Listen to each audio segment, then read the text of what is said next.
მაყურებლებო, ტელევიზია სალტე სამოქალაქო ალტერნატივა აგრძელებს სამეცნიერო გადაცემების ციკლს. დღეს ჩვენი დღევანდელი თემა ეს არის საკანონმდებლო დივერსიები საქართველოს წინააღმდეგ. მაღალი სახელწოდებაა სათაური, მაგრამ ფაქტობრივად ჩვენ იძულებულები ვართ, რომ უშუალოდ რაღაცნაირად მივიქციოთ ყურადღება, რათა გავამახვილოთ თქვენი მსმენელების, პირველში მაყურებლების ყურადღება იმ პრობლემებზე, რომელიც ჩემი აზრით და არ მგონია მხოლოდ ჩემი აზრი იყოს, წარმოადგენს ძალიან სერიოზულ პრობლემას, საშიშროებას საქართველოს სახელმწიფოსთვის, კლიათ საზოგადოებისთვის, ერისთვის და ეს შეეხება ფაქტობრივად გარკვეულ საკანონმდებლო პოლიტიკის ფრაგმენტებს, ინიციატივებს იმ საკითხთან მიმართებაში, რომელიც შეეხება ზოგადად უშიშროების პოლიტიკას. დღეს ჩვენ სტუდიაში მოვიწვიეთ ძალიან საინტერესო ადამიანები, პიროვნებები, რომლებსაც აქვთ განსაკუთრებული გამოცდილება ამ საკითხებში, უშიშროების თემებთან მიმართებაში დამუშავებული არიან. ბატონი ჰენრი კუპრაშვილი, ბატონ ჰენრის ჩვენ ვიცით, როგორც საზოგადო მოღვაწეს, როგორც პოლიტოლოგს და როგორც პიროვნებას, რომელიც აღორძინა ფაქტობრივად უძველესი კოლხური ქართული ტრადიცია და დაუბრუნა ვთქვათ ჩვენერს იმედი იმის, რომ ხელფეხშეკრულებაც კი შეიძლება ესე იგი გაცვლო და მიაღწიო მიზანს, ხო? ეს ალბათ პოლიტიკურ კონტექსტშიც ძალიან მნიშვნელოვანია დღეს ჩვენთვის, როდესაც ისეთ გარემოში, ისეთ ვითარებაში ვიმყოფებით, რომ თავისუფლების ხარისხი გვაქვს შეზღუდული და ალბათ ეს არა მხოლოდ ფიზიკურად, ფსიქოლოგიური, ასე ვთქვათ, განწყობის თემაც არის. ჩვენი სტუმარი ასევე არის ქაუტორი თეა კუბარდია, რომელიც არის ისტორიკოსი, პოლიტოლოგი, ნამუშევარი არის უშიშროების საბჭოს სტრუქტურებში და ალბათ დღეს ბატონი დაგვეხმარებიან, რომ ჩვენ დავინახოთ აი ეს პრობლემები მეცნიერის რაკურსით, ესე იგი, როგორ უყურებთ ჩვენ თუ რას ქმნიან ჩვენი პოლიტიკოსები. არსებობს პოლიტიკური მენეჯმენტი, როდესაც პოლიტიკოსები ღებულობენ გარკვეულ გადაწყვეტილებებს და არსებობს მეცნიერები, ასე ვთქვათ, ინტელექტუალური მენეჯმენტი. რამდენად თავსებადი არის ის გადაწყვეტილებები ინტელექტუალთა სამყაროსთვის, მეცნიერებისთვის უშუალოდ და რა არის ის გამაღიზიანებელი ფაქტორები, რომელსაც ჩვენ ვერ შევეგუებით, რომელსაც ჩვენ ფაქტობრივად ვეცდებით, რომ შევეწინააღმდეგოთ ჩვენი უშუალოდ ინტელექტუალური გამოცდილებით. მე ბატონ ჰენრი გთხოვთ დაიწყოთ თქვენი ფაქტობრივად შეხედულებების შესახებ მოგვახსენოთ სახელმწიფო შეეხება საკითხი იმ თემებს, რომელიც ზოგადად უშიშროების პოლიტიკას ეხება. და დღეს პრემიერ-მინისტრის ინიციატივით აგვისტოს თვიდან განიხილება ისეთი საკითხი, როგორც არის უსაფრთხოების საბჭოს შექმნა, უსაფრთხოების საბჭო თუ უშიშროების საბჭო, როგორი ინსტიტუცია იქნება, რისთვის იქნება თქვენი აზრით ეს ინსტიტუცია, რა ხდება აი ამ პროცესში და როგორ ხედავთ თქვენ ფაქტობრივად იდეალურ ან უნივერსალურ ვარიანტს, ესე იგი აი ამ პარადიგმის გავითარების. მოგესალმებით, მადლობა მოწვევისათვის. ძალიან საინტერესო სტუდია და საინტერესო ტელევიზია ჩანს და მადლობას გიხდით. მივესალმებით ტელემაყურებელს. ეს საკმაოდ რთული კითხვა თანამედროვე საქართველოს ისტორიაში, იმიტომ რომ დღევანდელობა ისეთნაირად ვთქვათ, ისეთ მოულოდნელობებს გვიჩვენებს ამ პოლიტიკურ სივრცეში, ამ სახელმწიფოებრივი აღმშენებლობის და განვითარების პროცესებში, რომ ძალიან მათ ჩანს უკვე ეს კითხვა. თქვენიც ახლა ეროვნული უშიშროების საბჭო ნორმალური სახელმწიფოსათვის აუცილებელი ატრიბუტიც არის, ხო? ახლა ამის უშიშროების საბჭოს შეიქმნა ამერიკის შეერთებული შტატებში, იქიდან იღებს ეს სათავეს და ამერიკის შეერთებული შტატები არ ამბობს უარს ამ ინსტიტუტზე, ხო? და პირიქით ძალიან საკმაოდ ეფექტურადაც იყენებს თავისი აი ამ პოლიტიკური პროცესების. არა, საერთოდ ვიძახე, ეს იქიდან წამოვიდა და ესე იგი თუ ის არ ამბობს ასეთი ძლიერი და ასეთი სახელმწიფო, რომელიც მსოფლიო ბატონობას იაცხადებს პრეტენზიას, ამ დროს თქვათ ჩვენ რატომ უნდა ვთქვათ საერთოდ, ან საიდან უნდა მოგივიდეს აზრად ქვეყანაში, რომელიც გეოპოლიტიკური ისეთ კვეთაზეა, სადაც უამრავი სახელმწიფოების, იმპერიების და ისეთი რეგიონალური ლიდერების ინტერესების გადაკვეთა, სადაც უცხოეთის სპეცსამსახურები როგორც უნდა და რანაირადაც უნდა ისე ამ ტერმინს ვიხმართ დაგულაობენ, ხო, თარეშობენ ამ ჩვენ თარეშობენ, არა, თარეში ის არა, რომ აი გულაობენ რა, როგორც უნდა, რანაირადაც უნდა, ისეთი სიტუაცია, კატასტროფული სიტუაცია ამ თვალსაზრისით და ამ დროს არა თუ თქვათ ეროვნული უშუალობის ინსტიტუციის გაძლიერებაზე ფიქრობ, არამედ საერთოდ აუქმებ და რაღაც ეთამაშები ამ ინსტიტუტს, დისკრედიტაციას ეწევი. საერთოდ სახელმწიფო თქვენ ფიქრობთ, რომ სახელმწიფო ახლა აუქმებს ამ ინსტიტუტს? სახელმწიფო რომელიმე სტრუქტურის დისკრედიტაცია თვითონ ეს უკვე დანაშაულია, ხო? იმიტომ რომ შენ სახელმწიფო როცა გააქვს და იქ რაღაც ინსტიტუტი მუშაობს, შეიძლება გააუქმო, თქვათ რაღაც მეორე დისკრედიტაციას რო ახდენ, ეს არის უცხოეთის სპეცსამსახურების იმაში ერთ-ერთი იარაღი, ხო, რომ ადგილობრივ მოსახლეობაში საკუთარი სახელმწიფო ინსტიტუტების დისკრედიტაცია, ნიჰილიზმი დანერგოს, რაღაც გააკეთოს, რომ აი უნდობლობა გააჩინოს რაღაცა და საკუთარი ხელისუფლება აკეთებს ამას, ხო? ამ ინსტიტუციების დისკრედიტაციას ეწევა.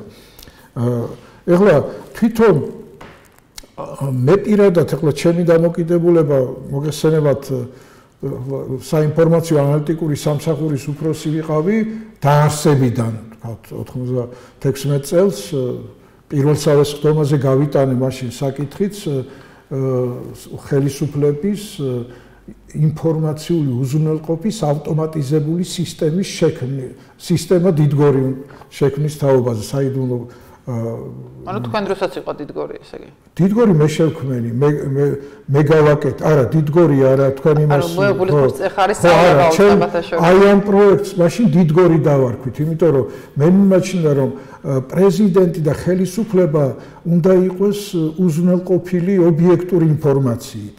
არა გარემოცვის მიერ მიწოდებული ინფორმაცია, მოგეხსენებათ, ახლა გარემოცვა რაღაც პერიოდში დადებითად მუშაობს, მაგრამ როდესაც ეს გაინაღდებს ადგილს, გავლენა გაიზრდება მისი და რაღაცა და უკვე აღარ უნდა ამის დაკარგვა და უკვე ინფორმაციას ის იმ პირველ პირს აწვდის არა ობიექტურს, არამედ თავის ინტერესებში გადატეხილს და იქიდან აწვდის. ამიტომ ხშირად პირველი პირი ვერ იღებს ობიექტურ ინფორმაციას არსებული სიტუაციის შესახებ და აი ეს მინდოდა რომ ეს ავტომატიზირებული სისტემა შექმნილიყო და ეს მთელი ეს უზარმაზარი იყო აქ აწყობილი ისა როგორ ყოფილიყო რაღაცა, მაგრამ ძალიან დიდ წინააღმდეგობას წავაწყდი მაშინდელი შევარდნაძის პერიოდის კორუმპირებული სამინისტროებიდან, რადგანაც ეს სისტემის ამოქმედება გამჭვირვალეს ხდიდა სამინისტროებს.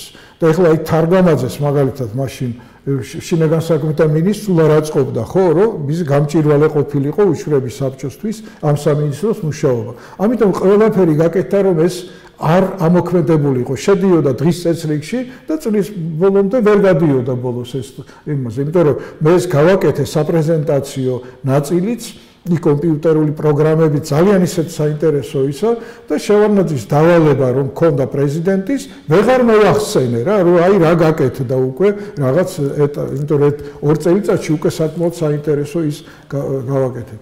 ნუ ყოველ შემთხვევაში ეხლა ეროვნული უშიშროების თვითონ აი გაგება საქართველოში ყოველ შემთხვევაში მე მგონია რომ დღემდე არ არის სწორად გააზრებული. რადგანაც ეროვნული უშუალობის საბჭოს ხშირად განიხილავდა როგორც ოპერატიული მოქმედების ორგანოს, ხო? და ამ დროს ეროვნული უშუალობის საბჭო იქმნება იმისათვის, რომ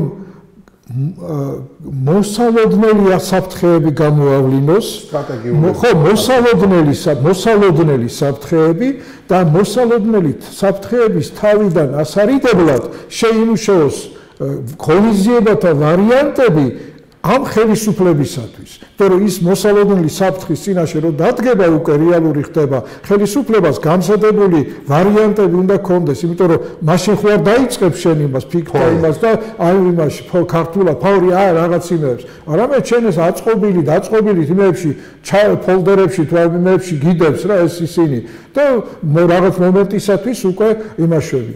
იმიტომ რომ აი მე მახსოვს ახლა თუნდაც აი აგვისტოს ომის დროს ეროვნული უშუალობის საბჭოს მდივანი გორში საბრძოლო პოზიციების დასათვალიერებლად იყო და ამ დროს რა უნდა ეროვნული უშუალობის საბჭოს იქ, იმიტომ რომ იმ ოპერატიული სამსახურები ამისთვის მაშინ უშუალობის სამინისტრო იყო, თავდაცვის სამინისტრო, შინაგან საქმეთა ოპერატიული სამსახურები, რომელიც როდესაც ფაქტი მომხდარია, ესენი რეაგირებენ. და ეროვნული უშუალობის საბჭო მოსალოდნელი საფრთხეებზე ეს ანალიტიკური სათათბირო ორგანოა და არა ისა რომ ბრძოლის ველზე წარუძღეს რაღაც იმებს. ხო, აი ეს გაგება არც შევარდნაძის დროს იყო, არც სააკაშვილის დროს და დღეს მით უმეტეს. აი ეს არსი. თუმცა ახლა შევარდნაძის დროს მაინც ფორმალური ხასიათი ჰქონდა და რატო ჰქონდა ამ იმას. თქვენ იცით რომ შევარდნაძის დროს სტრატეგიულ მინისტრებს, სამინისტროებს ნიშნავდა მოსკოვი, ხო? ეს ცნობილი იყო და შევარდნაძეც უნიშნავდა რა, შინაგან კვირაია იყო თუ ვარდიკო ნადიბაიძე იყო და ეს ნიშნავდა ამას და ეროვნული უშუალობის საბჭოს ხდომებს ატარებს, საიდუმლოს ხდომებს და რაღაცებს. ამ დროს ხო წარმოუდგენელია, ხო? იმისი მოსკოვის დანიშნულია და რა საიდუმლოს ხდომას ატარებ მასთან. შევარდნაძისათვის ეს იყო შირმა. აი ეს უშუალობის საბჭოს ხდომები და ის უთქვამს კიდეც ხოლმე რომ მე რომ ვიცი აგენტი ვინ არიანო მათთან მუშაობა ადვილია ჩემთვისო რა ისა და ამ დროს სხვა ჯგუფი მუშაობდა იმ სტრატეგიულ იმაზე რა თქვა დასავლურ ინტერესების ჩადებაზე და ნავთობსადენებზე და რაღაცების იმაზე და მე ამ ფაქტის წინაშე აყენებდა ხოლმე ხო გახსოვთ სუფცა იმისის პირველი რო გავიდა რუსეთი არ ამბავი ატყდა ხო გახსოვს მაშინ ხო აი როგორი ის იყო მოსკა გაგთვებს იგლეჭდა მე გავიდა ცოტა ხანი და ბაჰუჯეიჰანის ფაქტის წინაშე დააყენა ხო რუსეთი მთლად ისა აი რაღაც საოცარი ნიუანსური იმით ხდებოდა ისა და უშუალობის საბჭო მაშინ ეხლა წარმოდგენაც არ ქონდათ იმათ რომ თქვა ამ დროს საიდუმლო როგორი მიმევით აი ხო მახსოვს ეხლა დოკუმენტები და რაღაცა და რის საიდუმლო თავდაცვის მინისტრი მოსკოვის დანიშნულია ვის უმალავ ამას ხო შინაგან საქმეთა უშუალობის თავისთავად ასეთი ტიპის პოლიტიკა წარმოადგენს საშიშროებას ხო რა როგორ აი როდესაც ჩვენ არა ვართ დალაგებულები ესე იგი აი ამ უშიშროების პოლიტიკას დამიმართებაში საშიშროება არის ეს ნომერი პირველი ალბათ ხო საზოგადოებრივ არსებობს რაღაც სტრუქტურები მაგრამ თავის ფუნქციას თავის მისიას არ ასრულებს მეორე საშიშროება საერთოდ რო არ არის სტრუქტურები ის უფრო წარმოადგენს ვიდრე როცა არის და რაღაცა ცდილობა არის რომ რაღაცა გამოვიდეს და დღეს არის ეს როდესაც თვითონ ხელისუფლებამ აღიარა რომ ქონდა ხარვეზი ამ ეროვნული უსაფრთხოების არქიტექტურაში, როდესაც იყო ორი გახდანული და დღემდე არ არის კანონით დამტკიცებული ეროვნული უსაფრთხოების საბჭოს ეძახიან ახლა და არა უშუალობის და დავეთანხმებოდი ბატონ ჰენრის რაში რომ დიახ სათათბირო ორგანო არის თავისი არსით კანონის, თუმცა შემდგომ უკვე პრინციპში შევარდნაძის დროსაც კანონმდებლობაში კოორდინაციის ფუნქცია მას ჰქონდა უსაფრთხოების პოლიტიკის და ბოლო პერიოდში სამი ძირითადი ფუნქცია აქვს ეს არის უსაფრთხოების პოლიტიკის დაგეგმა კი ბატონო უშუალობის მე ამ შემთხვევაში თქვენ მხარს გიჭერთ და ვფიქრობ რომ მაინც უშუალობა უფრო არის სწორი ვიდრე უსაფრთხოება ქართულში თარგმანია security-დან კოორდინაცია ამ პოლიტიკის და მესამე ფუნქცია რაც დაემატა უკვე ეს იყო 2008 წლის ომის შემდგომ 2011-დან იყო კოორდინაცია ყველა ტიპის კრიზისის პოლიტიკურ დონეზე და არა ოპერატიულ ანუ პოლიტიკური გადაწყვეტილებების მიღება პრეზიდენტის მხრიდან და შემდგომ უკვე კანონმდებლობიდან გამომდინარე პრემიერის და ოპერატიული ფუნქციები შესაბამისად სამინისტროებზე არის გადაცემული რა არის ის ყველაზე დიდი საფრთხე ხა მე რასაც ვფიქრობ არის ის რომ გარკვეულწილად არ არის რეალურად ახმული რა იმის ახმა არ არის რა აუცილებელი არის ინსტიტუტები და ამ შემთხვევაში ისეთი ინსტიტუტი, როგორც არის ეროვნული საფრთხეების უშიშროების საბჭო. და ისტორიულად უახლოეს ისტორიაში ორივე სტრუქტურა. მაგალითად, დიდ ბრიტანეთში 2010 წლიდან აქვს უშიშროების საბჭო და ეს ინსტიტუციური მეხსიერების ნაწილი არ ყოფილა და 2010-ში მივიდნენ იქამდე, რომ საჭირო იყო ესეთი სათათბირო ორგანო არ არის დიდ ბრიტანეთში, ასევე გადაწყვეტილების მიღები ორგანოც არის ის. და ამით არის განსხვავებული საქართველოსგან, რომ ასევე გადაწყვეტილებებს იღებს იქ კონკრეტული შემადგენლობა პრემიერ-მინისტრის მეთაურობით. ჩვენ საქართველოში რეალურად კონსტიტუციისგან მოყოლებული 96 წლიდან გვაქვს კანონით უშიშროების საბჭო და აგერ 2018 წლის ბოლომდე არსებობდა, ხო? და არც იყო რეალურად ლოგიკური არგუმენტი იმისა, რომ რატო გაუქმდა ორივე, ან ერთი ჯერ და ან მეორე და არც ის არის კონკრეტულად გააზრებული, რაში მჭირდება ესეთი სამსახური. ამიტომ პრობლემა არის, როდესაც ნაკლები პრიორიტეტული არის ეროვნული უსაფრთხოების თემები პოლიტიკოსებისთვის და მათ ისეთ სიღრმისეულად არ ესმით, როგორც უნდა ესმოდეს, ეს არის მთავარი საფრთხე და არა ის სამსახური არსებობს თუ არ არსებობს. იმიტომ რომ შეიძლება ფორმალურად ქონდეს სამსახური და იქ შეიძლება კაკებეშნიკი მინისტრი გეждდეს და საერთოდ მოაჩვენო თავი, რომ რაღაცებს განიხილავ, მაგრამ არ განიხილო. მაგრამ მასა დამოკიდებულება არის არასერიოზული, ეს უფრო დიდი საფრთხეა და სამწუხაროდ თელმა ამ პროცესებმა ქართული ოცნების და ნამდვილად არ მომერიდება თქვა, რომ ეს იყო ქართული ოცნების გუნდის თუ პოლიტიკური ხელმძღვანელობის სერიოზული ჩავარდნა, რომ ხდებოდა გარკვეულწილად ცდები ეროვნულ საფრთხეებაზე ინსტიტუტების შექმნით და გაუქმებით და როდესაც პარლამენტის თავმჯდომარე გამოდიოდა, რომელიც თვითონ უშიშროების საბჭოს წევრი იყო და ამბობდა, რომ უშიშროების საბჭო იყო უსაქმური უწყება და თვითონ ფაქტობრივად და ინსტიტუციები ეს არის პოლიტიკურ სისტემაში არსებული გაურკვევლობის და თუ გდებავთ კრიზისის შედეგი ფაქტობრივად, ხო? იცით რა არის, შეიძლება ებრძოლა პოლიტიკურ ფიგურას და ამ შემთხვევაში ბრძოლა გიორგი მარგველაშვილთან როგორც პრეზიდენტთან და როგორც პოლიტიკურ ოპონენტთან ამ ხელისუფლების პოლიტიკურ კონტექსტში აბსოლუტურად გასაგებია. მაგრამ როდესაც შენ ინსტიტუტს უცხადე ბრძოლას და ინსტიტუტს არ ტყამ, ამ შემთხვევაში ქვეყნის ინტერესს არ ტყამ, იმიტომ რომ მე ვერ ვიტყვი, რომ უშიშროების საბჭო იყო ან გიორგი მარგველაშვილი, ან ირინე იმირიშვილი, ან ნებისმიერი. ეს იყო მთლიანად მთავრობა, პრეზიდენტი და პარლამენტის სამი წევრი, რომლებიც იყვნენ პოლიტიკის შემუშავებაზე პასუხისმგებელი პიროვნებები, არჩეული თუ დანიშნული. და როდესაც ამ პოლიტიკური განცხადებებით აზიანებს შენ ქვეყანას და ასევე აქცენტები იყო, რომ ის თავარსარდალი რეალურად არ არის და საერთოდ რა არის და ასე შემდეგ, რეალურად სახელმწიფო ინტერესებისთვის არის ეს მავნებელი და არა გიორგი მარგველაშვილისთვის, ან ირინე იმირიშვილისთვის, ან კვირიკაშვილი იქნებოდა ეს თუ და პრემიერ-მინისტრი როდესაც ამბობდა იგივე ისა რომ საერთოდ დრო არ ქონდა იმისთვის, რომ უშიშროების საბჭოზე მისულიყო და რა აზრი ქონდა იქ მისვლას ამის აღქმა არ ქონდა. ანუ ამ განცხადებებიდან ჩანს, მე თავი რომ დავანებოთ კულუარებს, რამდენად ზერელედ უყურებდნენ ეს არის ინსტრუმენტი უშიშროების საბჭო. შენ გინდა გამოიყენო, გინდა არ გამოიყენო, მაგრამ ველოსიპედის თავიდან გამოგონებას რომ აზრი არა, ამაზე ყველა თანხდება. ადგილი, სადაც რგვალი მაგიდის ირგვლივ თუ ოვალური მაგიდის ირგვლივ შეეძლო პრეზიდენტს, პრემიერს, თავრობის უმნიშვნელოვანეს წევრებს ეროვნულ საფრთხეებასთან მიმართებაში და პარლამენტის თავმჯდომარეს, თავისი ორი კომიტეტის თავმჯდომარით და გენშტაბის უფროსს ერთად ეთათფირად ქვეყნის ეროვნულ უსაფრთხოების უმნიშვნელოვანეს საკითხებზე.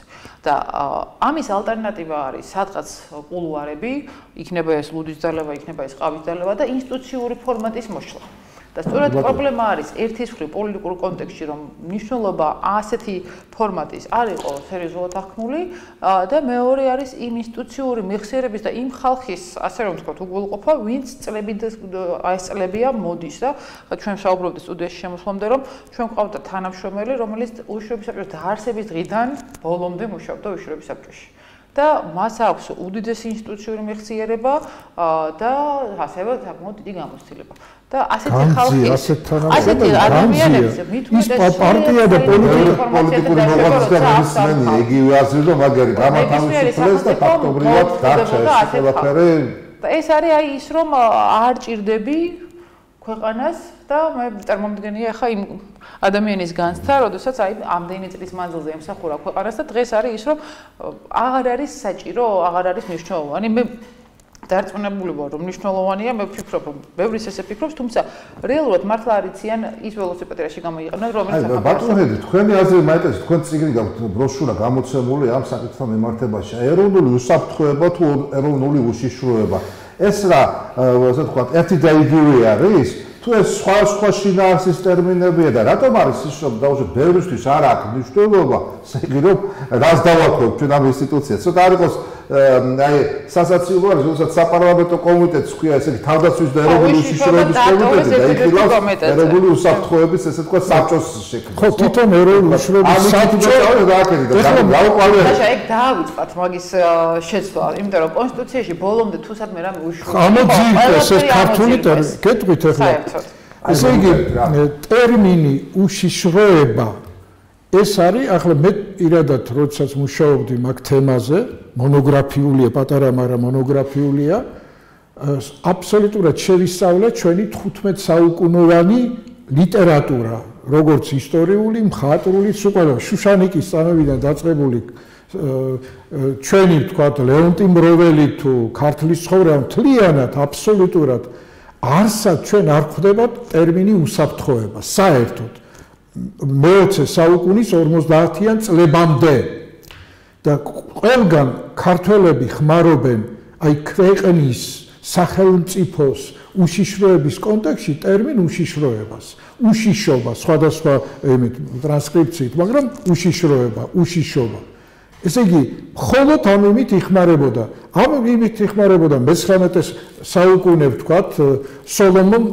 დოდაშვილი იცით ხო ეროვნული განმათავისუფლების მოძრაობის ერთ-ერთი უდიდესი და ძალიან დიდი პოლიტიკური ფიგურა ვთქვათ პოლიტიკური ფიგურა და თეორეტიკოსიც გარსევან ჭავჭავაძის მოხსენება რო არის ილია ჭავჭავაძე ნიკო ნიკოლაძე ნებისმიერი ვთქვათ აი მთელი ჩვენი ეს მოაზროვნე ელიტა და მთელი ჩვენი ისტორიოგრაფია და მხატვრული ლიტერატურა ყველგან არის უშიშროება ტერმინი. ბატონო ჰერე, თუ შეიძლება აი ამ არგუმენტს როცა საუბრობ მე მომისმენი ასევე ამის კონტრარგუმენტი რომ რუსულიდან ითარგმნა მაშინო ეს უშიშროება მაგიტო გამოდისო და ბიზაპასნასიც თარგმანია რუსულიდან უშიშროება და უფრო სწორად თარგმანი უსაფრთხოება არ იყო საერთოდ არ არსებობდა ასეთი ტერმინი და იმ ბროშურაში თვითონ ტერმინ უსაფრთხოების წარმოშობაც განხილული მაქვს როგორ საიდან რომელიმე და წარმოიშვა და უშიშროებისაც ხო მე გეუბნებით არ არსებობდა ვერ ვნახავთ ვერცეთ სხვა მთელი მასში და აბსოლუტურად შესწავლილი მაქვს ყველა ეს ისა ვთქვათ აი ჩვენი მთელი ჩვენი ისა ხო ესე იგი უშიშროება ხდება შემდეგ როდესაც საბჭოთა პერიოდში ახლა ენათმეცნიერებას ძალიან დიდი ყურადღება ექცეოდა ჩვენ კი ვაგინებთ იმ ქვეყანას მაგრამ ეხლა დღეს უპატრონოთაა მიტოვებული ხო ჩვენი ენა საერთოდ და მაშინ აი ძალიან დიდი ყურადღება იქ შექმნილი იყო ენათმეცნიერების ინსტიტუტი და მთელი ეს კომისიები და ენის ნორმების დამდგენი და მთელი ის რაღაცა და მაშინ თელმა ჩვენ აი იმის რა ქვია ენათმეცნიერების კორიფეებმა მაშინ ლექსიკონებიც გამოვიდა ხო ქართული ენის 8 ტომეული განმარტებითი ენის 8 ტომეული და რაღაც იქ გარკვევით ჩაწერეს ქართულმა ენათმეცნიერებამ რომ ეროვნული უშიშროება იხმარება ესე იგი უშიშროება იხმარება იმ კონტექსტში ეროვნული უშიშროება სახელმწიფო უშიშროება ესე იგი ამ ქვეყანასთან და სახელმწიფოსთან და პოლიტიკასთან დაკავშირებით ხოლო უსაფრთხოება ეს არის შრომის უსაფრთხოება ტექნიკური უსაფრთხოება ამ კონტექსტში რა თქმა უნდა და აი მე 21 საუკუნის დასაწყისში გარკვეული პირებმა ჩაიგდეს ხელში მასმედია და აი ამ ბოლო 12 13 14 წელია ეს ტერმინი ამ არა შინაარსობრივად განსხვავებული ტერმინით ჩაანაცვლეს უშიშროების მაგივრად ხმარობენ უსაფრთხოებას არა თავის ადგილზე და ეს ტერმინი ახლა როგორ რუსებს აქვს ერთადერთ ისა რომ ბეზაპასნს ნიშნავს უშიშროებასაც და უსაფრთხოებასაც ერთი ტერმინია არა ინგლისურში ეგრეა security არა ინგლისურში არა ინგლისური ახლა მე არ ვიცი მაგრამ მე როცა მჭირდება ვსაუბრობ და გეტყვით ახლა თქვენ თუ ნახავთ ნატო ხო არის ძალიან კვალიფიციური ჩვენთვის და ავტორიტეტული, ხო? ნატოს დოკუმენტებში და ის სტრუქტურები რომ არის. იქ არის სტრუქტურები, რომელიც ეხება პოლიტიკურ უშიშროებას, სახელმწიფო უშიშროებას, ყველგან security-ია. მაგრამ სადაც არის ბომბების აფეთქებისგან დაცვა, იქ არის უსაფრთხოება. ის safety. ხო. ესე ძალიან გარკვევით არის, ხო? იქ ინგლისურში.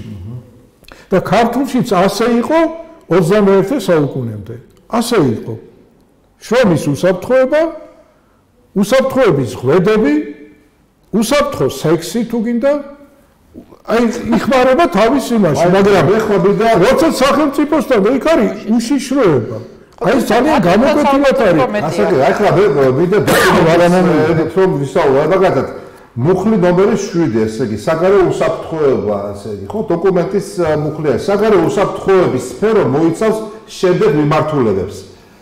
პუნქტი A, ესე იგი, საგარეო საფრთხეების მძიმე, რისკების და გამოწვევების გამოვლენა, იდენტიფიცირება, შეფასება და პროგნოზირება. ესე იგი, აი ამ ერთ წინადადებაში ფაქტობრივად დაშვებული არის ორი ტიპის შეცდომა. რა პირველი, ესე იგი, ანუ აღიარებენ იმას, რომ ესე იგი რეალურად განმარტებაში, უშიშროების განმარტებაში, უშიშროება შეიცავს სამივე დონეს უშიშროების რა, ფაქტობრივად რისკები, გამოწვევები და საფრთხეები.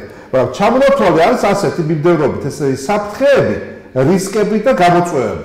ანუ ფაქტობრივად ეს ნიშნავს, რომ სახელმწიფო მნიშვნელობის დოკუმენტში არ ესმით თანმიმდევრობა და სიმძიმის წონა, ესე იგი, ამ საშიშროების. აღარა საუბარი იმაზე, რომ ესე იგი სისტემა, ესე იგი საგარეო უსაფრთხოება შეიცავს, ესე იგი, საფრთხეების, რისკების და გამოწვევების კონტექსტს, ხო? ანუ ფაქტობრივად, ესე იგი, ხილი შედგება ხილისგან, სხალისგან და ვაშლისგან, ესე იგი, ეს ხო ხდებით? აბსოლუტურად. ესე იგი, საგარეო უსაფრთხოება, ხო, საგარეო უსაფრთხოება. რა მოგწონს? უსაფრთხოება შედგება უსაფრთხოებისგან, რისკებისგან და გამოწვევებისგან. საფრთხისგან. საფრთხეებისგან, ხო, რისკებისგან და გამოწვევებისგან. Threats and challenges კი. ხო, არ არის ეს ისტორიის უშიშროების კონცეფცია და შედგებოდეს ამ სამი დონისგან და პირველ რისკი უშიშროება შედგებოდეს ტერმინის სიმძიმის და მიხედვით. ნუ ყოველ შემთხვევაში აი ჩვენ ახლა ძალიან სამწუხაროდ არის, ხო? ხო, სხვათა შორის სომხურში, აზერბაიჯანულში და რუსულშიც ერთი ტერმინია. ხო? აი ჩვენ ბუნებრივად გქონდა ორი ტერმინი, რომელიც შინაარსობრივად ძალიან ზუსტად ასახავდა იმას. და ეხლა ის ვოლუნტარისტული და უცოდინარი ხალხის მიერ ან რაღაც თავისი იმით გაეღვიძა. ეხლა ეს მე საიდან გაჩნდა, იცით? ეხლა როდესაც უშრების საბჭოში ვიყავი, ეროვნული უშრების კონცეფციას ვამუშავებდით და ეხლა როგორც ამ განყოფილების უფროს მე მევალა ამის ორგანიზაციის ისა რა ვთქვათ კომისიის თავმჯდომარე პრეზიდენტი იყო, მაგრამ მე უკეთებდი ორგანიზაციას და აი აქ მაშინ ძალიან ფართო ის მოვიცავით რა 150 კაცამდე ვკრებდით ხოლმე მეცნიერებსაც უყველას იმას და სპეციალისტებს რაღაცებს რომ ვიხილავდით და ძალიან დიდხანს უნდებოდით ამას და იქ ერთადერთი გიამოდია და მე მგონი ქურდაძე იყო მგონი იმ ორმა გამოთქვა იმ დროს იმ სხდომაზე რომ ტერმინი უსაფრთხოება ჯობია უშიშროებასო. ნუ ეხლა ენათმეცნიერება მაშინდელმა შეიმუშავა და უშიშროება კონსტიტუციაში ყველგან ეს ჩაიწერა. მე მაინც იმას ვქენი დაუძახე კიდევ ხელახლა, იმიტომ რომ რა კი ითქვა, მაინც არ მინდოდა ისა და დაუძახე კიდევ ენათმეცნიერებს და დამიდასტურეს რომ არა ეს ტერმინი უნდა იყოს ეროვნული უშიშროება, არ უნდა იყოს ეროვნული უსაფრთხოება. უსაფრთხოება ეს არის სხვა ისა. ხო, მაგრამ მე როდესაც ახლა გია, ნუ ძალიან პატივს ვცემ და ძალიან ისეთ ის არის, ნოდია ვიცნობ და ეს მაგრამ ამ შემთხვევაში მე მგონია რომ აი მან ძალიან ისეთი როლი ითამაშა, როდესაც უკვე ხელისუფლებაში აი წოდომა ქონდა მასმედიასთან და უკვე ზეგავლენა ქონდა, აი თანდათან დაამკვიდრეს და მე იმ წიგნში სხვათა შორის მოტანილი მაქვს ის მაგალითიც რომ ყველაზე ადვილი ამისის შემოწმება აი პრეზიდენტ სააკაშვილის ვიდეო რო ნახო გამოსვლები ვიდეოები. ხო 2003 წლამდე ის ჩვეულებრივ ხმარობს ეროვნულ უშიშროებას. მაგრამ როდესაც უკვე შეუჩდნენ და ნელ-ნელა მიდიოდა უსაფრთხოების ლობირება, მე არეულად ლაპარაკობს ორი ფიქრობს მიზანი მიმართულად მიმდინარეობდა. ხო 2005-ში და იმაში არეულად ხან ერთს ახსენებს, ხან მეორეს. მე უკვე მხოლოდ უსაფრთხოებას ხმარობს და მთელი ერიც გადავიდა თლიანად უკვე უშიშროება უჭირს ადამიანს, იმიტომ რომ უსაფრთხოება ესმის ტელევიზიიდან და მაინც უშიშროების საბჭო უფრო არის, ხშირად ბევრი მიუხედავად იმისა, რომ უსაფრთხოების საბჭოს აკეთებენ, მაინც უშიშროების საბჭოს ეძახის, იმიტომ რომ ის კონსტიტუციაშიც, მაშინ კონსტიტუციაში ჩაიდო უშიშროების საბჭო, კანონი უშიშროების საბჭოს შესახებ და ეს ვერ შეცვალეს მაშინ. ეხლა უკვე ამ ხელისუფლებამ ესეც მოახერხა და საბოლოოდ ამოძირკვა და გენოციდი მოუწყო ქართულებს. ეზავი დარჩა უშიშროების თავდაცვის უშიშროების კომიტეტი. ეხლა ერთადერთი ეგ დარჩათ, არ გავაგებინოთ, ეს ხო ჩვენში რჩება, არ გაიგო თორე შეიძლება ეგეც ამოიღო. არა, ეს სპეციალურად ხელისუფლებისთვის კეთდება, იმიტომ რომ 1 საათიანი გადაცემა კეთდება იმისთვის, რომ გავაგებინოთ და მივაწვდოთ ხმა იმ ადამიანებს, ვინც გააწყვეტლებას ღებულობს. მით უმეტეს მე მინდა აღნიშნო, რომ ძირითადი შეცდომები, რაც იყო ამ დოკუმენტაციაში და არის დღესაც, ეს არის წინა ხელისუფლებების დროს მიღებული შეცდომები. ეხლა ამათ ფაქტობრივად შეუძლიათ რომ ამახურებთ ყურადღებას თქვენ ნაშრომში და მეც მინდა გავამახვილო, ეს საინფორმაციო ფსიქოლოგიური უსაფრთხოება. მაგრამ დოკუმენტაციაში, რომელიც შეეხება, ესე იგი, ეროვნული უშიშროების საკითხებს, ხო? ეროვნული, ესე ვთქვათ, საინფორმაციო ფსიქოლოგიური უსაფრთხოება დაყვანილი არის საინფორმაციო უსაფრთხოებამდე, სახელმწიფო კონკრეტულად კიბერუსაფრთხოებამდე.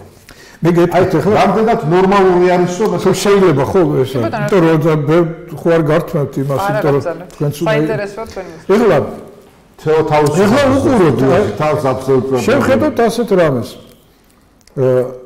ჩვენ უნდა ყოველ შემთხვევაში მე დარწმუნებული ვარ, რომ რუსეთის სპეცსამსახურები საქართველოში ძალიან მაღალ დონეზე მუშაობენ და აქვთ, ესე იგი, მოგესწრება ძალიან ისეთი ტრადიცია და ისტორია, ხო? იმიტომ რომ მაგათმა შექმნეს 200 წლის წინ და საერთოდ ეს სამსახურებიც და აბსოლუტურად ყველა სტრატეგიული სამხედრო ბაზები თუ ნებისმიერი თუ რაღაცა ყველაფერი ეხლა განსაკუთრებით აქტიურია. ხო, ყველაფერი შექმნეს მაგათმა და 200 წელიწადი ფლობდნენ ამ ტერიტორიას და ფლობდნენ ამ ხალხს და ნიუანსურად იციან ქართველი კაცის ფსიქოლოგია და საერთოდ არც ერთმა არავინ არ ჩვენ ხო არ ვიცით საერთოდ, იმიტომ რომ არც მუშაობთ ქართველები ასეთ რამეზე არც მუშაობთ. და მათ ეს მთელი ტრადიციული და ისეთი აქვთ, რომ თქვენ კინოებშიც ხო გაქვთ როგორი ფსიქოლოგია და ის როგორ იციან თვითეული იმის.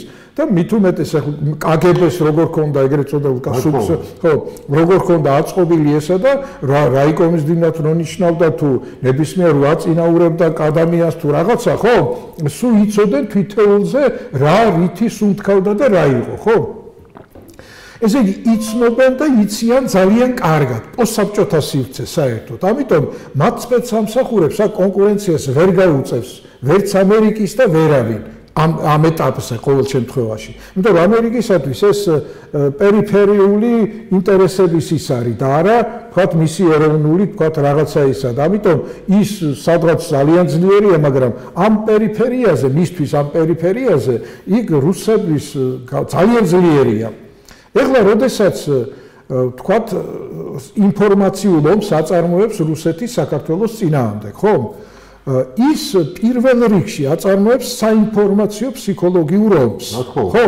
იმიტომ რომ კარგად იცის ეს ქართველი კაცის ფსიქოლოგია და ამიტომ შესაბამისად ის შემოტევა არის შექმნილი გაზეთებით თუ ტელევიზიებით თუ ხო ეს ისე დონეზეა, ნიუანსურად გათვლილი, რომ პირდაპირ ურტყავს ქართველ კაცს, იმიტომ რომ იცის მას რა როგორ არის, რანაირად შეიძლება როგორ ააგდოს, როგორ დააგდოს, როგორ იმასაკრას, როგორ გამოიყვანოს, თქვათ, 7 ნოემბერს იმაზე მთელი მასა უწევთ. ამ დროს კი არ გამოეს ქართველი, როდესაც ცხინვალის იმასთან ქართველ იმას აგდებენ იქ და იმაზე არა.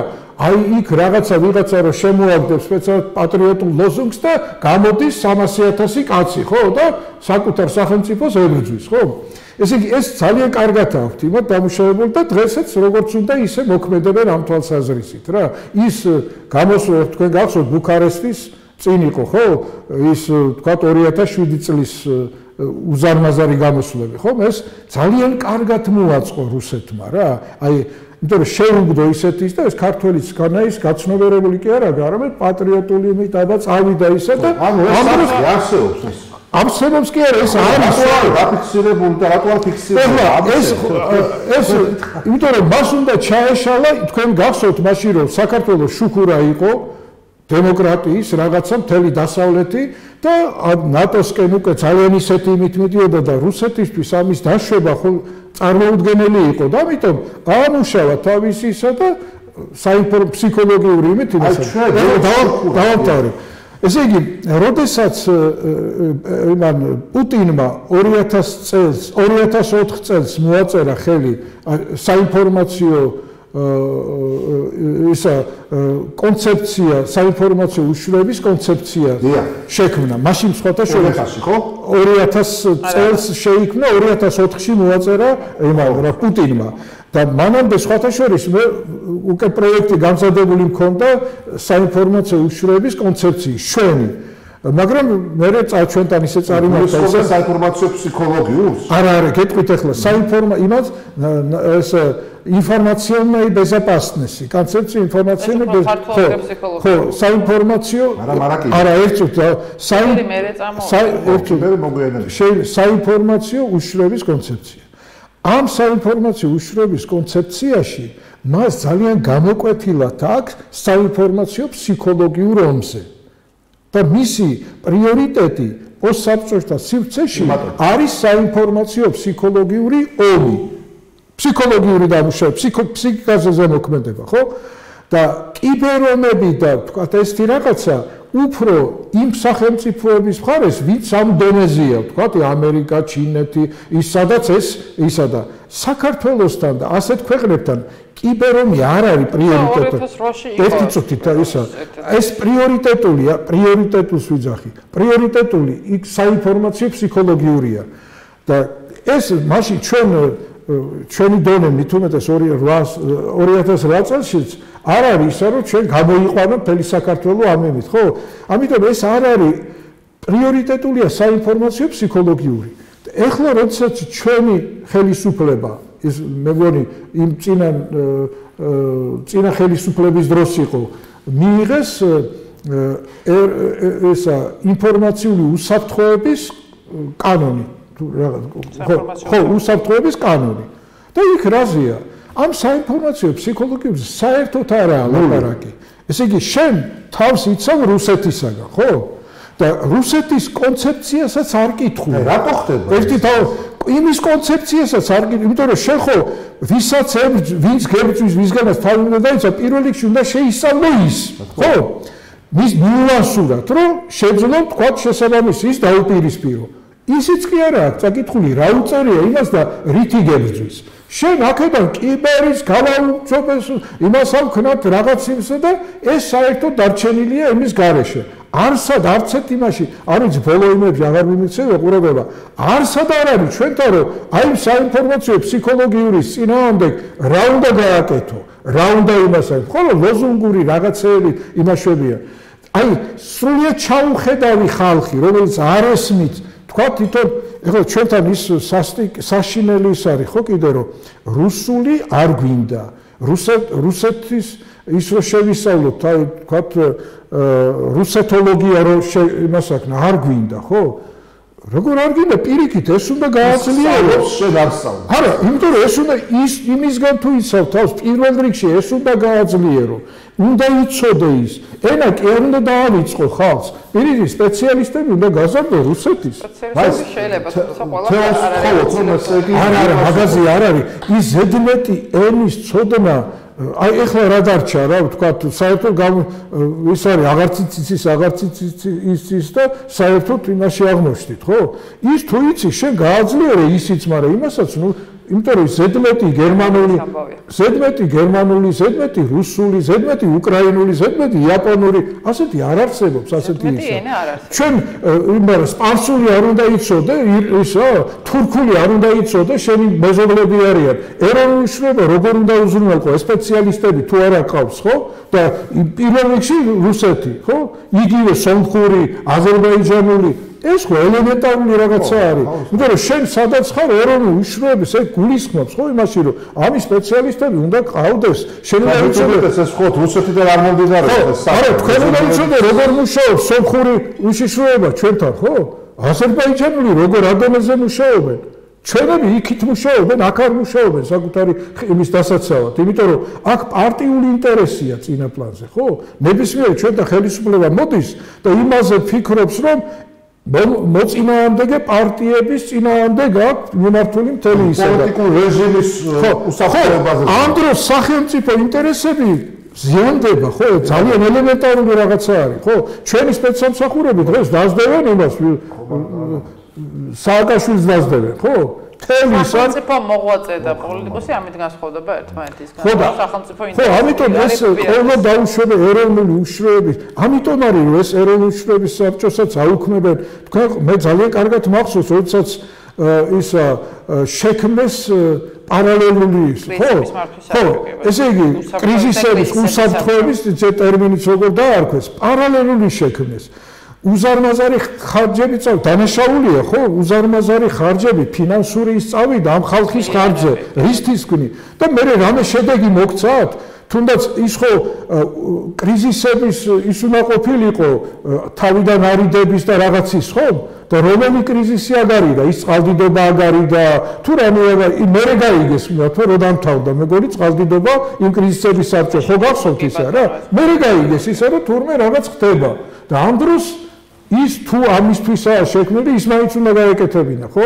თქვათ რაღაცა მონიტორინგი სიტუაციურია. კონკრეტულად მაგაზე კი არა, საერთოდ იცით. ყოველ შემთხვევაში ხელისუფლებამ აღიარა ამ საბჭოს არასაჭიროება, ოდესაც გადაწყვიტა რომ გაეუქმებინა. ამ შემთხვევაში რაც არ უნდა მე და თქვენ ვიმსჯელოთ იმაზე, რომ ეს საბჭო იყო თუ არა მედით უნარიანი და მე ვფიქრობ, რომ მაინც რაღაცეებს აკეთებდნენ ისინი, რაც საჭირო იყო თუმცა არა ყველაფერი იმას, რაც იყო სასურველი, ისე გაუქმეს, რომ საერთოდ არ უთქვიათ, რომ საჭირო იყო თუ არა. რაც შეეხება სტრატეგიულ დოკუმენტებთან დაკავშირებით, საინფორმაციო ფსიქოლოგიური ოპერაციები თავდაცვის სამინისტროს ჰქონდა თავის სტრატეგიულ დოკუმენტებში, თავდაცვის სტრატეგიული მიმოხილვა მინისტრის ხედვა და ასე შემდეგ ჯერ კიდევ სააკაშვილის პერიოდში, მაგრამ დღეს რა ჰქონდათ ერთია და რა არ გვაქვს მეორე არის. ანუ ჩვენ ის კი არა რომ საინფორმაციო ფსიქოლოგიური ოპერაცია თუ საინფორმაციო ოპერაციები არ გვაქვს, საერთოდ სტრატეგიული დოკუმენტები არ გვაქვს, რომელიც უნდა გქონდეს. თავარი ეს პრობლემა არის და არა ის იქ რაღაც წერია თუ არა წერია ერთი ელემენტი. არა, მოდავსეთ მაგ დოკუმენტებს ნუშევარად. მაგას გეუბნები საშა, ანუ მაგალითად, ისევ და ისევ, იმიტომ რომ არც ერთი საბჭო აღარ არსებობს, 2019 წელს ვადა გაუვიდა საფრთხეების შეფასების დოკუმენტს. და საფრთხეების შეფასების დოკუმენტზე დაყრდნობით უნდა მოხდეს შემდგომ უკვე ყველანაირი სტრატეგიის შემუშავება. ამას კანონი ამბობს და არა მე თეონა აკუპარტია. ეს დოკუმენტი არ გვაქვს. ეს ერთი, ასევე ვადა გასდივდა 18-ში იგივე კიბერუსაფრთხოების სტრატეგიას და შესაბამისად ესეც არ გვაქვს და ჩვენ გვაქვს ეროვნული უსაფრთხოების კონცეფცია 2011 წელს, რომელიც იქნა დამტკიცებული პარლამენტის მიერ და 2011 წლის მერე უსაფრთხოების გარემო არის რადიკალურად შესრულებული. ერთი ის რომ უკრაინის კრიზისი და ყირიმის ანექსია და ეს ჰიბრიდული ომის როგორც ესეთი ტერმინის გაჩენა ნატოს ტერმინოლოგიაში, მეორე მხრივ სირიის კრიზისი, იგივე ეს დაეში, ისლამური სახელმწიფო, რაც იყო ხო საფრთხეები და აბსოლუტურად არაფერი შეთვლილება არ შევიდა ამ კანონში, როდესაც იყო მოწოდება პარლამენტის ტრიბუნიდან, მათ შორის პრეზიდენტის მხრიდან, რომ უსაფრთხოების კონცეფცია განახლებული იყო, შექმნილი იყო ეროვნული უსაფრთხოების სტრატეგია, კონცეფცია არის ლამაზი სადღეგრძელო და დღეს თამადასთან დაკავშირებით საკმაოდ აქტუალურია მაშინ რა ქვია Facebook სივრცეში თემა. კონცეფცია გვეუბნება როგორი ღირებულებები გვაქვს, რა ინტერესები გვაქვს, რა საფრთხეები გვაქვს და რა გამოწვევები. მაგრამ კონკრეტულად მაგალითად ეროვნულ უსაფრთხოებაში რა უნდა გააკეთოს ქვეყანამ, ენერგეტიკული საფრთხეება როგორ უნდა უზრუნველყოთ, დემოგრაფიული პრობლემები როგორ უნდა გადაწყვეტოს, რაც ეროვნული ინტერესებია, ის ხო თარგმნილი სტრატეგიაში არ არის. ამიტომ 2012 წელს იგეგმებოდა ეროვნული უსაფრთხოების სტრატეგიის შემუშავება, რომელიც იქნებოდა ეროვნული დონის დოკუმენტი და ამას უწყებათა შორის პროცესი გაგრძელებოდა და სტრატეგიულ დოკუმენტებში თუ არ არის ასახული ის საშიშროება ჰიბრიდული ომის ტერმინი გაჩნდა სტრატეგიულ დოკუმენტში, ოღონდ თავდაცვის სამინისტროს კუთხით, ანუ თავდაცვის სტრატეგიული მიმოხილვის დოკუმენტი, რომელიც იზორიას მინისტრობის პერიოდში არის დამტკიცებული, იქ უკვე ჰიბრიდული ომი, როგორც ესეთი ტერმინოლოგიურად ცდება, საინფორმაციო არის ერთ-ერთი ნაწილი ამ ჰიბრიდულის, მაგრამ ჩვენ რეალურად რამდენადაც სტრატეგიები არ გვაქვს განახლებული და არ ვართ საბოლოო ჯამში რა გვინდა შეთანხმებული. არა ვართ შეთანხმებული თუ რა ლექსიკონს მიხარ. ახლა მაშინ როგორც ისახია მოლაპარაკების სცენაზე ვართ შეჯერებული. არა ეხლა დავფიქრეთ თქვენ ესა ერთ მაპატიე რა. ეხლა რაც შეეხება ჰიბრიდული ომის შემადგენელია ინფორმაციული ომი. ვთქვათ, ეხლა რა არის? ჩვენ ვიცით რომ ინდუსტრიული ეპოქა იყო მანამდე, ხო? ინდუსტრიული ეპოქის სტრატეგიული რესურსები რა იყო? ქვანახშირი, ფოლადი, ხო? არ გახსოვთ ქვანახშირი და ფოლადის იმაზე შეიქმნა ევროკავშირიც, იმიტომ რომ ვისაც ეს ქონდა, ის იყო ძლიერი, იმიტომ რომ ტანკი, ფოლადი, ჯავშანი ამით კეთდებოდა, ხო?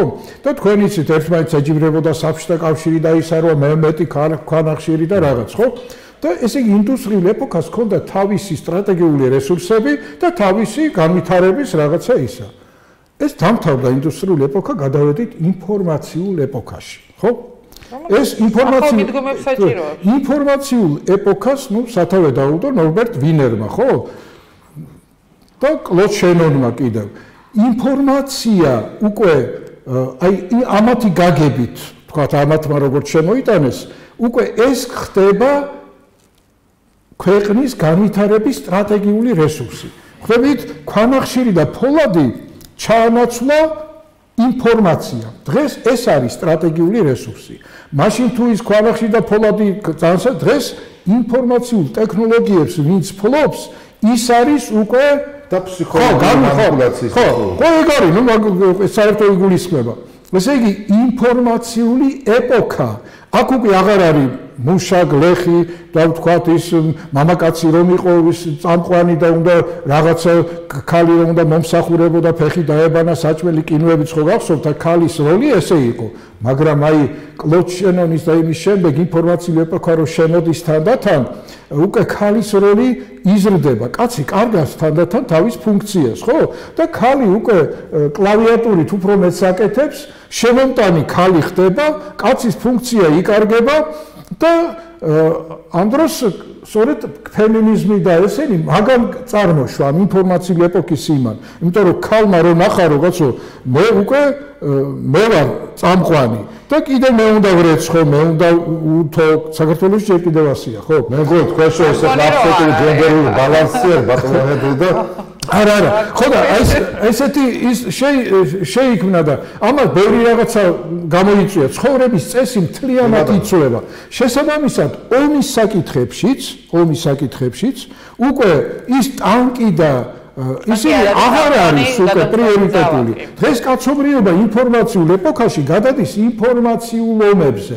ეხლა ინფორმაციული ომი ეს აი იმ სტრატეგიული რესურსის სახელიდან გამომდინარე, ეს არის გამსაზღვრელი. ეხლა ვიღაცამ ახალი მოდური შემოიტანა ჰიბრიდული რაღაცა, ეს უბრალოდ მოდურად ახალი სახელია. არა, ხო, უბრალოდ მოდური ის არის. ინფორმაცია სტრატეგიული, ამიტომ ინფორმაციული ომი არის ტერმინი და ამაში შედის კიბერომი, ვთქვათ, და შედის საინფორმაციო ფსიქოლოგიური ომი.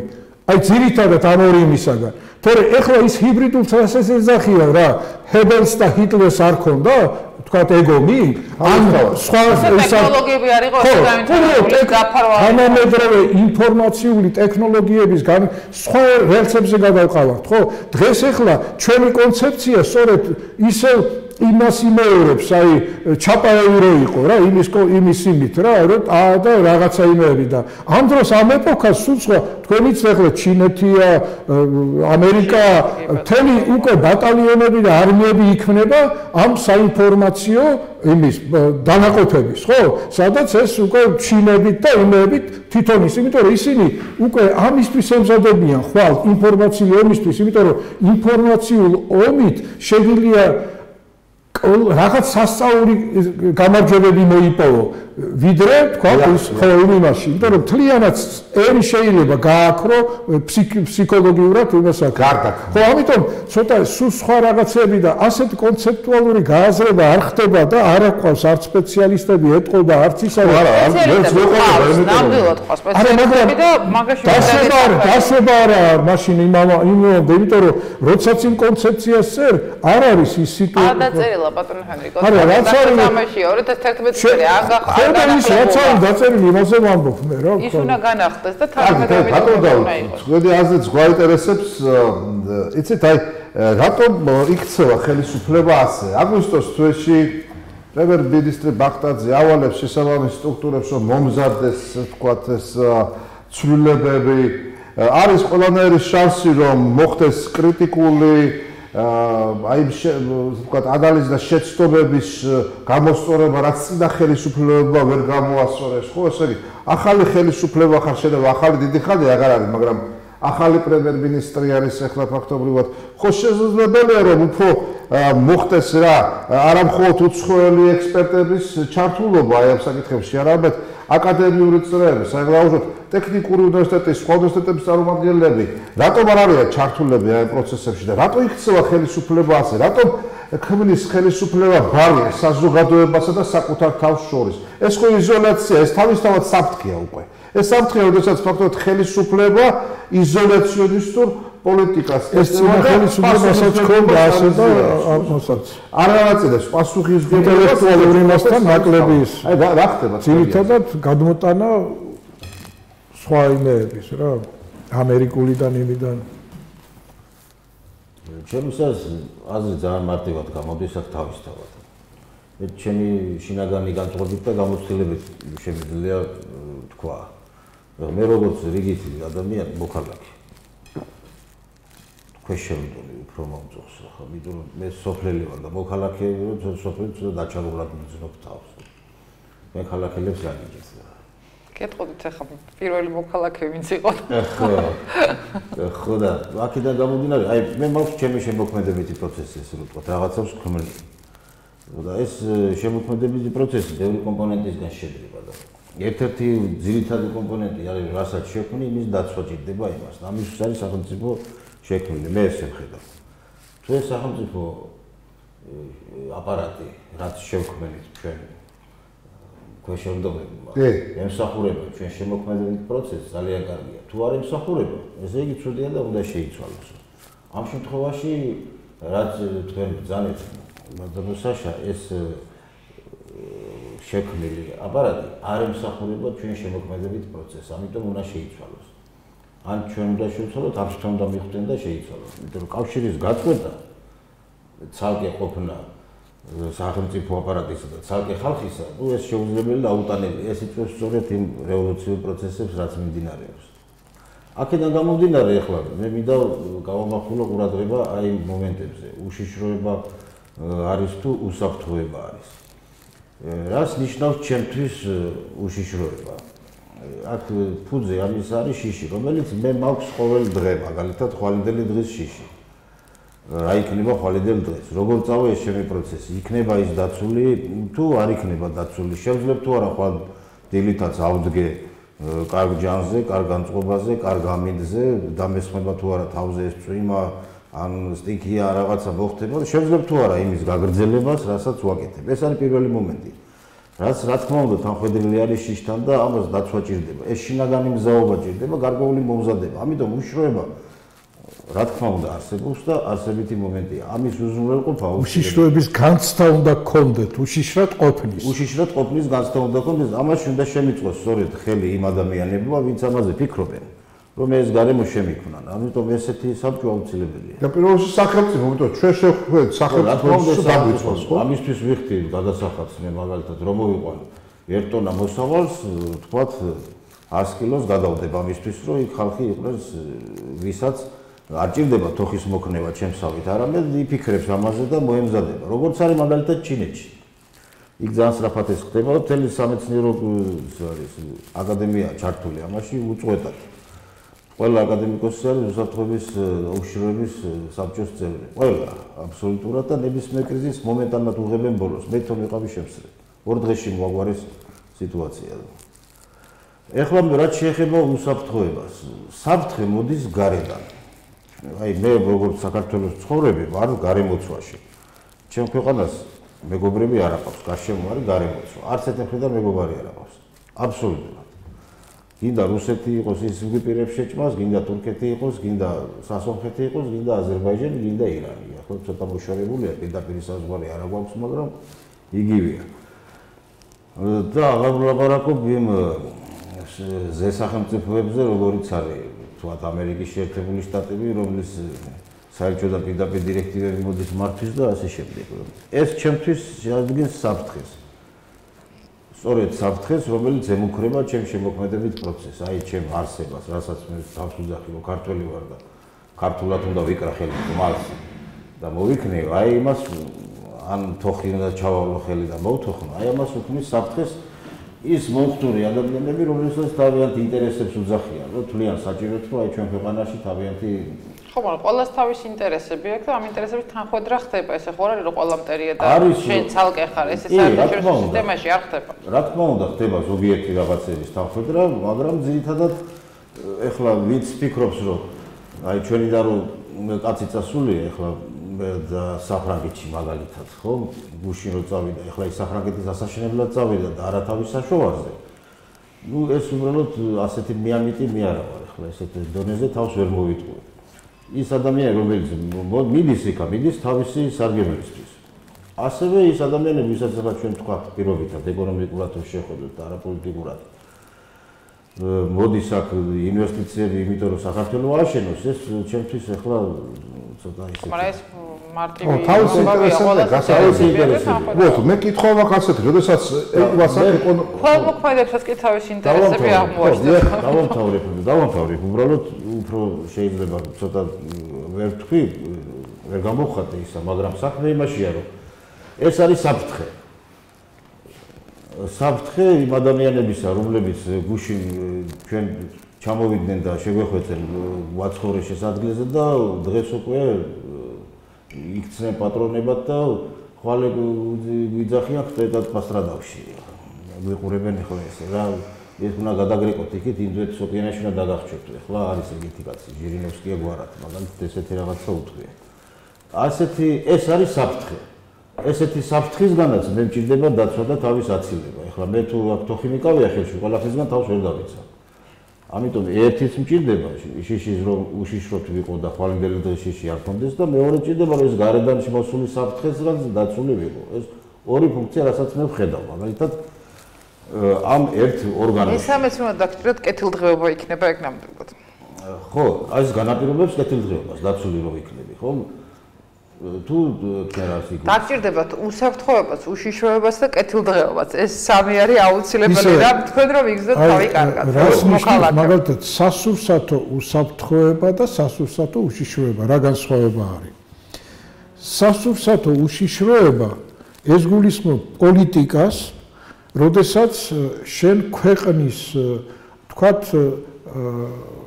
აი სასურსათო იმას უზრუნველყოფ თქვათ სტრატეგიულად რომ შენ მოსალოდნელი შიმშილობები და რაღაცები აიცილო თავიდან ხო პოლიტიკა შეიმუშავა ამისი რომ ეს იმასა სასურსათო უსაფრთხოება კიდევ ეს არის თქვათ ლითონის კონსერვები როა ლითონის ყუთში რო გახსნი ლითონის ყუთს ის თუ დიდხანს გააჩერე იქა მოგწამლავს ხო? ამიტომ ის უნდა დაიდების პრობლემა და სხვა. ხო, სხვა ისა.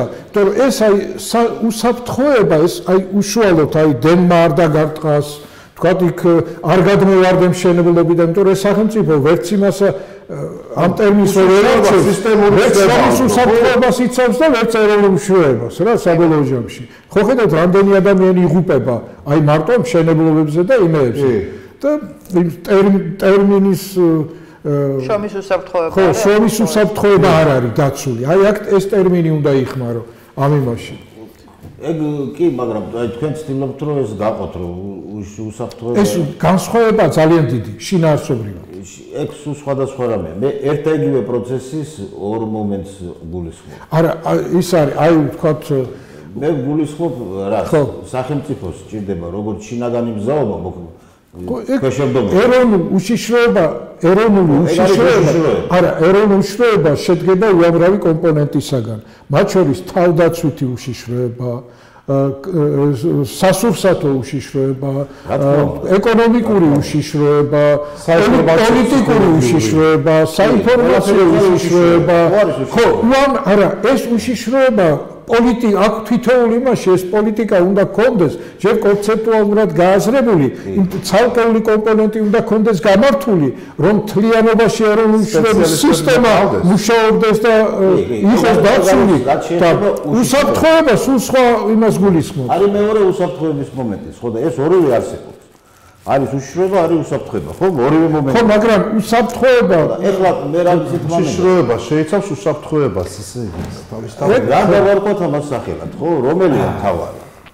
დარქმეული აქ და ბაბან ჰენრი ფიქრობს და მე ვეთანხმები რომ უშიშროება არის ზუსტი შესატყვისი იმისა, რაც გვინდა რომ იყოს. უშიშროება არის შესატყვისი, მე მგონი საკმარისი არ არის, მაგრამ ხო, და ასევე სხვა აზრების თავაზე მე ესე მესმის, რომ მაგალითად არსებობს პირობებში რაღაცის რისკი, ხო? თუ დაუშვათ თქვენ ატარებთ მანქანას, ყოველთვის არსებობს რისკი, რომ სხვა მანქანა დაგეჯახებათ თქვენ. ეს რისკი ყოველთვის არსებობს, ხო? რისკი უსაფრთხოების წესები და დაიცვა, უსაფრთხოების წესები. მე არის გამოწვევა. მე არის გამოწვევა, უფრო მაღალი რანგის რისკია გამოწვევა, რა ხდება? რა ვიცი, იყო ეს ტერმინები და რას იმას ეკნეს, ეხლა მეტი არის ალბათ პრობლემა შეიქმნა. ძალადებული საფრთხე. გასაგებია ეს ელემენტარული წინააღმდება თუთი საფრთხე აი ესეთი ერთი თუთი კარგით მაშინ ჩვენ ახლა იძულებულები ვართ რომ ამოიწვა და დავამთავროთ მაგრამ მე ვფიქრობ რომ დავაკონსერვოთ კარგი თქვა კარგად დავაკონსერვოთ ეს საკითხი ასე თქვა დამატებით ჩავთოთ კიდე საინტერესო ადამიანები ამ პროცესში იმიტომ რომ მე ვფიქრობ რომ ყოველივე მიმართულებას რომელზეც ჩვენ დღეს ვისაუბრეთ იმ მიმართულებებზე, რომელიც არის კონცეპტუალურ დოკუმენტებში და იმ მიმართულებებზე, ისეთი როგორც არის საინფორმაციო ფსიქოლოგიური საფრთხეობა, აუცილებელი რომ ცალკეული საექსპერტო ჯგუფები ფაქტობრივად მოვიწვიოთ და ვისაუბროთ ამ საკითხებთან მიმართებაში, ხო? აუცილებელი არის რომ ყოველივე აი ამ საფრთხეების, გამოწვევების და რისკების აი ამ ველს ყავდეს თავისი პატრონი და პატრონაჟი. ყოველ შემთხვევაში ჯემალ გახოკიძე კარგი იყო მართლა რომ მოიწვიოთ ამ იმაზეც, იმიტომ რომ მას კარგი ისინი აქვს. ჯემალ გახოკიძე. დიახ, ბატონ ჯემალი იყო მოწვეული, მაგრამ დღეს გავდიდა იქიდან რომ სხვა ღონისძიებები იყო ვერ დაესწრო, მაგრამ აუცილებლად ჩვენ ბატონ ჯემალსაც და სხვა საინტერესო ექსპერტებს მოვიწვევთ ჩვენ და ამ პროცესს მაგ იმედი მაინც რომ სახელმწიფოში, ესე ვთქვათ, სახელმწიფო სტრუქტურების წარმომადგენლები გამოეხმაურებიან რაღაცნაირად და უფრო გააქტიურებენ თანამშრომლობას სწავლისათვის. არ მგონია რომ ეხლა ჩვენ იმას გამოეხმაურონ ეგენი, იმიტომ რომ იქ თუ რაღაც პარტიულ წითელ იმას დაანახებ, იმასე გააკეთებენ რეაქციას, რა ვთქვა. არა, სახელმწიფო პარტიულ პარტიის წევრებს დავპატიჟებ შემდეგ რაუნდში და მაგათ ვკითხავთ, ესე იგი. ხო, შეიძლება ეს ხო იყოს. ძალიან დიდი მადლობა რომ გამონახეთ დრო, მომძაბნეთ ჩვენთან სტუდიაში.